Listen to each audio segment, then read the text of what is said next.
Shalom Uvracha, bienvenue à tous dans notre rubrique Vision chassidique de la paracha de la semaine. De nouveau ensemble, en espérant que nous avions tous passé de bonnes fêtes de Shavuot, en espérant également avoir reçu la Torah de nouveau en cette année 5772 pour de nouveaux reflets, de nouveaux enseignements, de nouvelles forces tout au long de l'année. En effet, cette année, la fête de Shavuot est suivie par la paracha de Nasso. Nasso qui est donc la suite du dénombrement des enfants d'Israël précédemment raconté dans la paracha précédente de Bamidbar. En particulier cette semaine, nous parlerons des Lévi'im, de la tribu de Lévi. Le dénombrement est ici évoqué par le terme Nasso, car Nasso veut dire également l'élévation, car nous élevons nos esprits, notre intellect et nos émotions pour Dieu à la suite de ce don merveilleux de la Torah. Mais ce dont nous allons parler aujourd'hui, c'est d'un épisode un petit peu plus douloureux, plus important, plus grave, car nous parlerons aujourd'hui de la femme dépravée, la Sota. Cette femme est en réalité n'a pas véritablement trompé son mari, mais a commis des actes qui ne sont pas moins gravissimes par rapport à son époux, car son époux, depuis un certain temps, lui demandait d'arrêter de fréquenter certains hommes, qui n'est pas du tout une bonne chose pour une femme juive. Et malheureusement, elle s'est cachée un jour avec un homme, avec des témoins qui l'ont vu se cacher, mais qui n'ont pas vu l'adultère. Alors le mari, qui était jusqu'à maintenant suspicieux et qui l'avait même averti, ne te cache pas, ne te voile point avec d'autres hommes, maintenant, malheureusement, ne la suspecte plus, mais plutôt l'accuse directement et l'amène avec lui au temple pour la présenter au Kohanim, à savoir que faire avec cette femme. Alors la tradition était miraculeuse.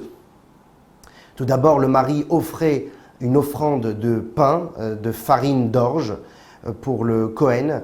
Ensuite, l'eau du mikvé dans lequel les femmes se trempent pour être pures pour leur mari, l'eau du mikvé était prélevée et mélangée avec le sable qui était donc à l'endroit du tabernacle. À l'époque du tabernacle, le sable était directement relié au mur du tabernacle. À partir du temple, c'était en dessous une dalle que nous retirions pour y extraire le sable. Mais en tout état de cause, cette eau et ce sable étaient mélangés. Et enfin, nous y insérions un morceau de parchemin sur lequel était inscrit le nom de Dieu, le tétragramme divin. C'était la seule fois où Dieu permettait l'effacement en quelque sorte de son nom pour le Shalom Bayit, pour la paix dans le couple. Alors, on demandait à la femme d'avouer si elle avait dépassé les limites et avait commis l'adultère. Et bien entendu, si elle l'avait fait, elle l'avouait, alors elle devait divorcer de son mari. Son mari lui donnait le guet, elle se séparait de lui. Et bien entendu, on ne la punissait pas parce qu'il n'y avait pas eu de témoin pour l'adultère à proprement dit. Cela dit, si la femme n'avouait pas, alors on lui faisait boire cette eau amère non pas par le goût, mais plutôt amère dans l'esprit, car c'était douloureux, tout cet épisode était véritablement tragédique. Et donc la femme buvait ce liquide, cette potion. Si la femme avait malheureusement commis cette erreur, cette avéra, cette faute de l'adultère, alors son ventre gonflait et elle mourait dans d'atroces souffrances. Et si elle avait dit la vérité, alors son mari lui devait des excuses. Bien entendu, il s'arrangeait de nouveau pour que la femme n'aille plus voir d'autres hommes, même pour discuter tout simplement, parce qu'elle avait malheureusement dépassé les limites. Et à partir de ce moment-là, la paix régnait de nouveau dans le couple. Car le mari avait été témoin d'un miracle. Tout le monde a vu donc ce miracle et avait pris de nouvelles et bonnes résolutions. Le Zohar, la Kabbale, nous enseigne que Akadosh Baruch Hu, Dieu lui-même, est considéré comme un mari, et nous, le peuple juif, son épouse. Dans cet épisode de la Torah où l'homme suspecte sa femme, cela fera référence à un Dieu qui est jaloux, Elkana. Non pas jaloux dans les émotions, car Akadosh Baruch Hu n'est pas affecté par les émotions, mais la jalousie qui est bien sûr le fruit d'une affection et d'un amour tout particulier que Dieu nous porte. Et lorsque Dieu nous dit, par exemple, dans les 2 premiers commandements des 10 commandements, « Je suis l'Éternel ton Dieu et tu n'auras pas d'autre Dieu à ma face », nous parlons ici d'un avertissement que le bon Dieu donne à chaque juif en lui disant « Ne te détourne pas de moi ». À l'époque de l'idolâtrie, ne va pas servir d'autres dieux, d'autres idoles. Pour notre époque, qui ne pratiquons plus l'idolâtrie, ne te détourne pas de ma Torah et de mes mitzvot, afin de donner une importance à la matérialité de ce monde qui fera référence effectivement à l'idolâtrie de nos jours. Lo yeh lecha elokim acherim al panai. N'aie pas d'autre Dieu à ma face, ne va voir personne, Dieu nous avertit. Et il nous demande, comme il est dit par rapport à cet homme qui suspecte sa femme, Al tisteri im ish ploni. Ne te cache pas avec un autre homme, car je ne pourrai plus te voir et mon regard sera détourné de toi. Je ne pourrai plus t'observer et je ne saurai plus ce que tu fais. Par rapport à la métaphore que nous avons citée, c'est un fait étrange, car Akadosh Baruch Hu sait tout. Meloch laaretz kevodo, il remplit la terre tout entière. Le prophète Jérémie nous dira également, Im istater ish bemistarim va'ani lo ereinu. Un homme peut prétendre se cacher sous terre, dans les cachettes les plus profondes, et moi, Dieu, je ne pourrai pas le voir. Le Zohar nous dira également, Leit atar panui mine. Il n'y a pas d'espace vital de cet univers qui n'est pas rempli de la présence et de la providence divine. Donc Akadosh Baruch Hu est partout, nous observe à chaque instant. Quel est le sens de cette métaphore lorsque nous disons que Dieu est un Dieu jaloux et qu'il nous demande et il nous avertit de ne pas se cacher, de ne pas se voiler et se détourner, se pervertir et d'aller vers d'autres dieux, vers d'autres tentations, vers d'autres amours, en dehors de celui que nous devons porter à Dieu. Alors malheureusement, oui, effectivement, il existe un moment dans la vie d'un homme où il peut faire en sorte, Dieu nous en préserve, que Dieu ne l'observe plus, ne le regarde plus, ne lui donne plus d'attention. Ce moment, c'est lorsque nous tombons dans l'orgueil. Baal Ga'ava. Lorsqu'un homme est orgueilleux, abus de sa personne, plein d'ego, sa personnalité écrasante ne laisse plus place à aucune autre entité que la sienne. Alors, que dit Akadosh Baruch Hu, et nous le verrons justement dans le traité de Sota, Ein ani vahu yecholim ladur. Lui et moi, nous ne pouvons pas cohabiter. Nous ne pouvons pas cohabiter dans cet univers, mais nous ne pouvons pas également résider dans son fort intérieur. Cet homme sera déséquilibré. Il ne sera plus regardé et observé de Dieu, car ne l'oublions pas, Dieu est présent et nous observe dans les moments les plus douloureux comme les moments les plus joyeux. Le Baal Shem Tov nous traduira, nous expliquera cette phrase un petit peu différemment que nous avons citée précédemment, la phrase de Jérémie, Imisater ish bemistarim va'ani lo ereinu. Si un homme peut prétendre se cacher que je ne le vois pas, il est tout simplement fou. Alors le Baal Shem Tov décortique cette phrase de manière assez intéressante. Imisater ish bemistarim va'ani. Si un homme se cache, va'ani, et il laisse la place au ani, à son ego, à sa personnalité écrasante, lo ereinu. Je ne le regarderai plus, je ne l'observerai plus, et je n'aurai plus de providence pour lui. Comme nous l'avons dit, c'est ce qu'il y a de pire pour un homme. Malheureusement, les hommes et les femmes, voire même des fois les enfants, tombent souvent dans le péché de l'orgueil. C'est un phénomène humain, un trait de caractère qui est particulier à l'homme et dont l'homme lui est très difficile pour lui, tout à fait pour lui, de s'en détacher. Alors comment faire? Quel est l'antidote pour un homme qui malheureusement sombre dans cet orgueil, dans cette fierté mal placée? Quel est l'antidote?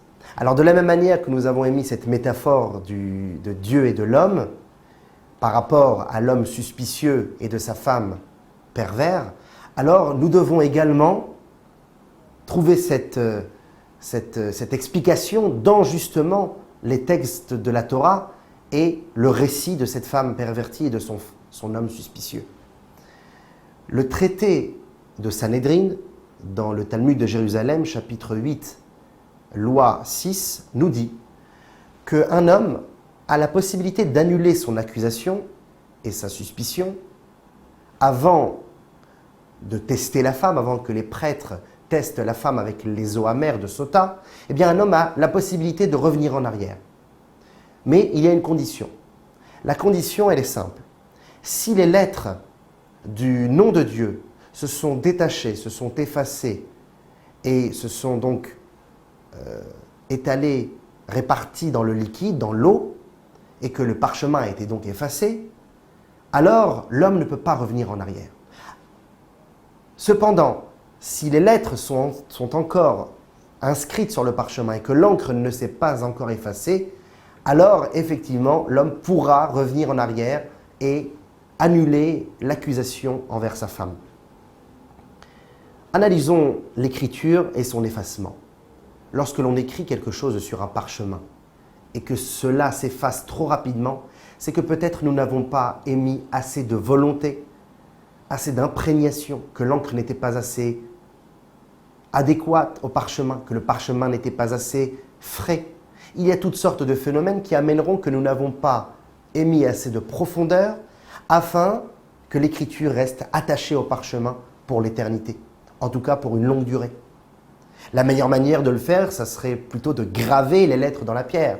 Mais si nous n'en avons pas l'occasion, alors au moins inscrire les lettres de manière profonde et intégrée dans le parchemin.